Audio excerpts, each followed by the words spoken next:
Este contenido es una producción de More God Foundation. Suscríbete, síguenos y encuéntranos en todas nuestras redes sociales. En alguna que otra ocasión, la mayoría de nosotros se ha encontrado en una situación nueva en la que se nos enseña o nos sentíamos extraños o inseguros. Algo así le sucedió a nuestra familia hace unos 5 años, después de que el presidente Monson me extendiera el llamamiento para servir como autoridad general de la iglesia. Y ese llamamiento nos obligó a irnos del hermoso lugar que tanto habíamos disfrutado durante 2 décadas. Mi esposa y yo aún recordamos la reacción inmediata de nuestros hijos cuando se enteraron del cambio. Nuestro hijo de 16 años exclamó: "No hay ningún problema. Ustedes vayan, yo me quedo". No tardó en decidir acompañarnos y aceptó fielmente esta nueva oportunidad que se presentaba en su vida. Vivir en lugares nuevos durante los últimos años se ha convertido en una experiencia gozosa y de aprendizaje para nuestra familia, en especial gracias a la cálida acogida y la bondad de los santos de los últimos días. Al haber vivido en diversos países, hemos llegado a apreciar la unidad del pueblo de Dios en toda la tierra, que es algo real y tangible. Mi llamamiento me ha llevado a viajar a muchos países y me ha concedido el gran privilegio de presidir muchas reuniones. Al observar las diversas congregaciones, a menudo veo a miembros que representan a distintos países, lenguas y culturas. Un aspecto maravilloso de nuestra dispensación del Evangelio es que no se limita a un área geográfica ni a un grupo de naciones. Es mundial y universal. Y nos prepara para el retorno glorioso del Hijo de Dios al congregar a sus hijos de las 4 partes de la tierra. Aunque el número de miembros de la Iglesia aumente en su diversidad, nuestra herencia sagrada trasciende nuestras diferencias. Por ser miembros de la Iglesia, se nos admite a la casa de Israel. Nos convertimos en hermanos y hermanas, herederos por igual del mismo linaje espiritual. Dios prometió a Abraham que cuantos reciban este Evangelio serán llamados por su nombre y serán considerados su descendencia, y se levantarán y lo bendecirán como Padre de ellos. Todo el que llega a ser miembro de la Iglesia recibe una promesa. Así que ya no sois extranjeros ni advenedizos, sino conciudadanos con los santos y miembros de la familia de Dios. La palabra extranjero procede de la palabra latina extraneus, que significa exterior o de afuera. Por lo general, designa a alguien que es un forastero por varias razones, ya sea por su origen, su cultura, sus opiniones o su religión. Como discípulos de Jesucristo, que se esfuerzan por estar en el mundo, pero no ser del mundo, a veces nos sentimos como forasteros.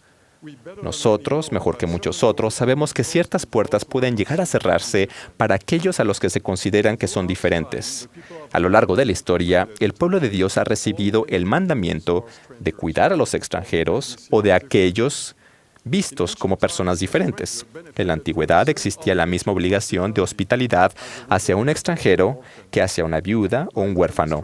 Al igual que ellos, el extranjero se hallaba en una situación de gran vulnerabilidad y la supervivencia dependía de la protección que recibiría del pueblo local. El pueblo de Israel recibió instrucciones específicas y precisas al respecto. Como a un natural de vosotros, tendréis al extranjero que peregrine en vosotros, y lo amarás como a ti mismo, porque extranjeros fuisteis en la tierra de Egipto. Durante su ministerio terrenal, Jesús fue un ejemplo de alguien que fue más allá de la simple obligación y hospitalidad y tolerancia.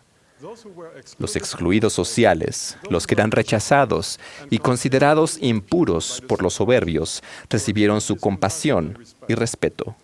Recibieron una parte igual de sus enseñanzas y su ministerio.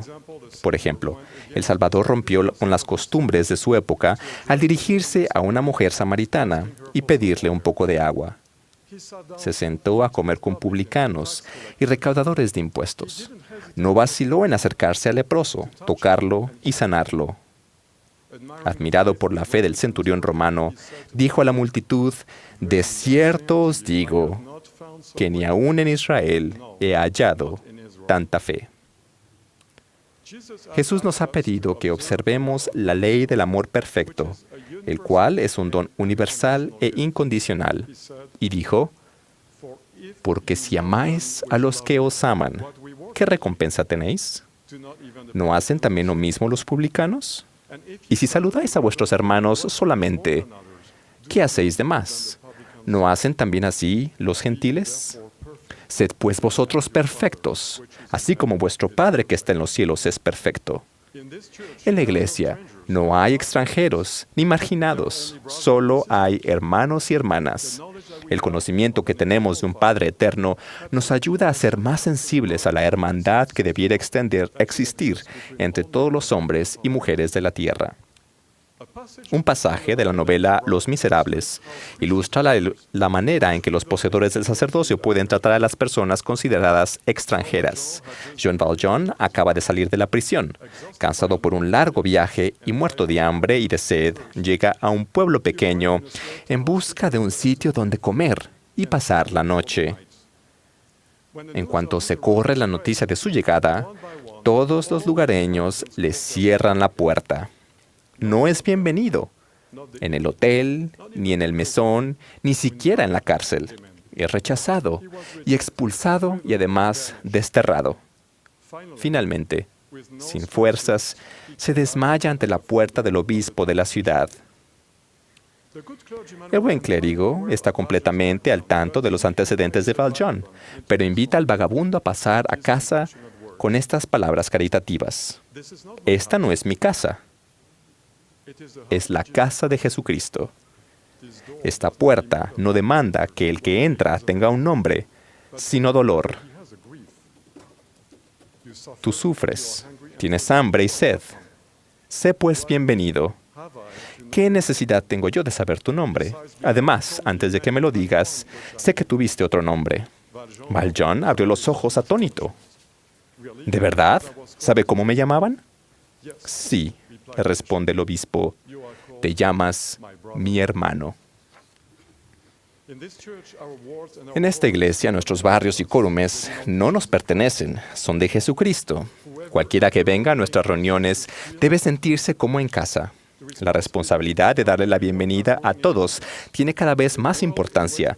El mundo en el que vivimos pasa por una época de gran convulsión.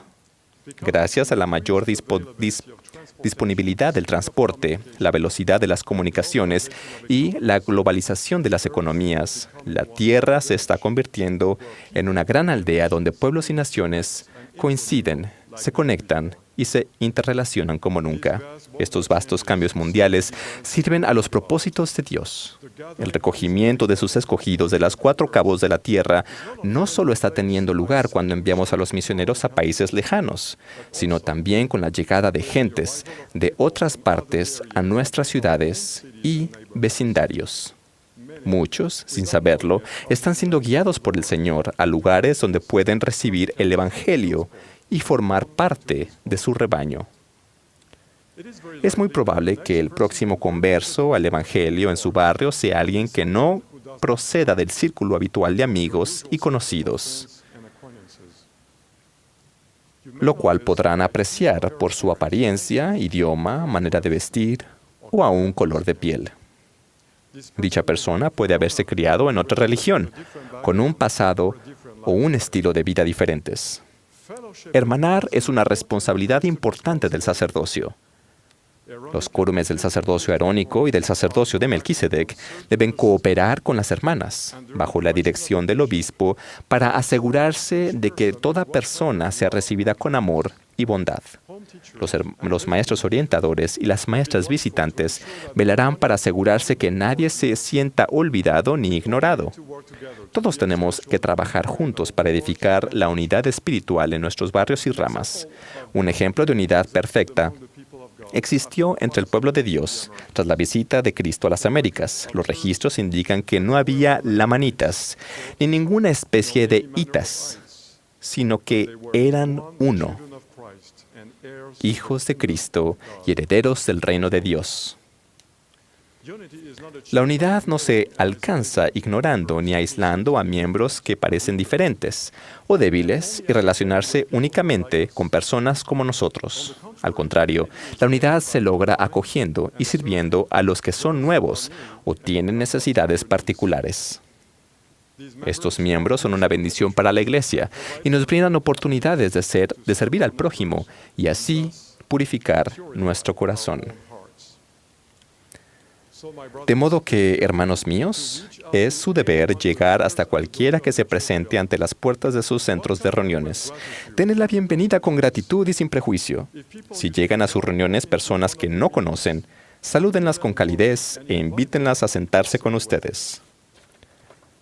Por favor, den el primer paso para ayudarlas a sentirse bienvenidas y amadas, en vez de aguardar que sean ellas las que acudan a ustedes. Después de la bienvenida inicial, piensen en cómo pueden seguir administrándoles.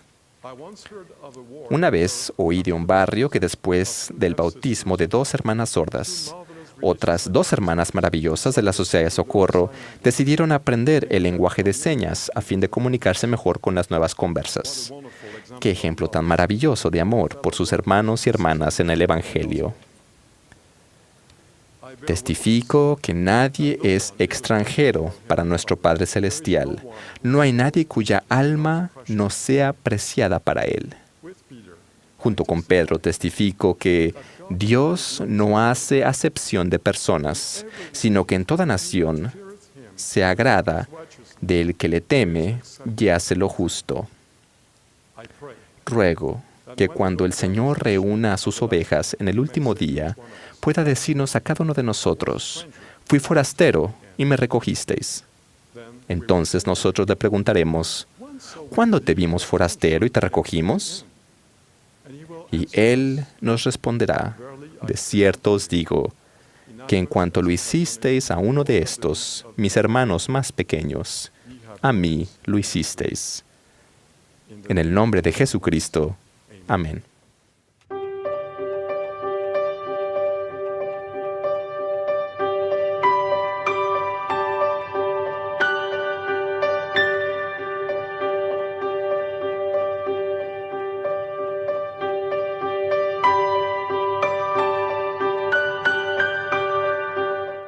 Este contenido es una producción de More God Foundation. Suscríbete, síguenos y encuéntranos en todas nuestras redes sociales.